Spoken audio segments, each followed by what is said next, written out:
The police in the city of Austin have faced several high-profile crimes in recent weeks. They assisted Albert Lee police during that bizarre shooting at the Shady Oaks apartments. And then, in early December, Austin cops were faced with a series of robberies that led to an arrest. And then just last weekend, a northwest Austin neighborhood was startled by gunshots fired, with several people arrested. But the most serious, just this week, when a young man was killed, stabbed, protecting his own family.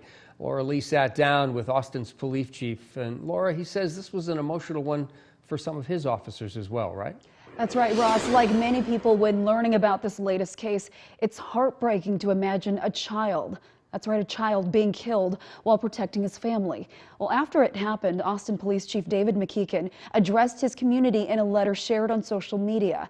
Tonight, in a one-on-one interview with me, he shares the reason for the letter and his tribute to that young hero. There were other heroes already in that house yesterday before we arrived.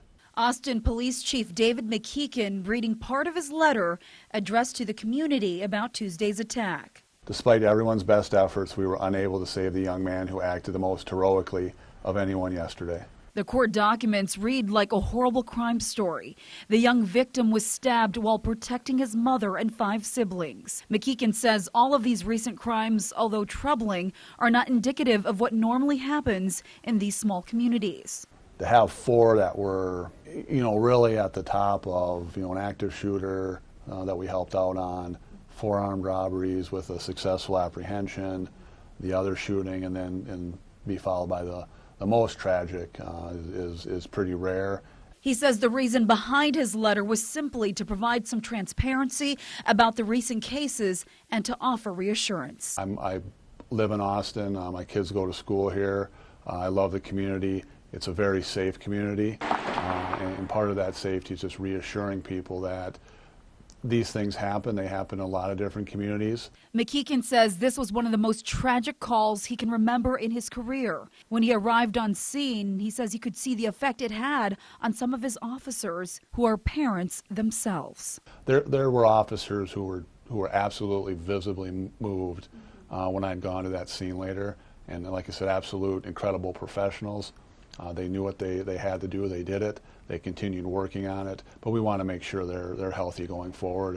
And the biggest thing is just assure them, just for me, how proud I am, not only as police chief, but just as someone that lives in the community. His love for his mother and his siblings was proven without a doubt, and all who responded and have knowledge of the investigation were moved by his actions. McKeekin ending the letter thanking the many partners in the community to provide public safety. He also offers a message of hope to come together after a tragedy. When you see what the story is and you understand what the outcome is, it's just a deep sadness, but also, like I said, something that we hope the community knows and appreciates about that young man and his final moments.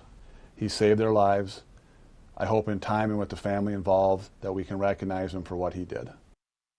Again, just a heartbreaking situation. Overall, a candlelight vigil is scheduled for tomorrow in Austin to honor that young hero. It starts at 6 o'clock at the Bandshell. It is a place for the rest of the community to express what they're feeling, and we will be there as well.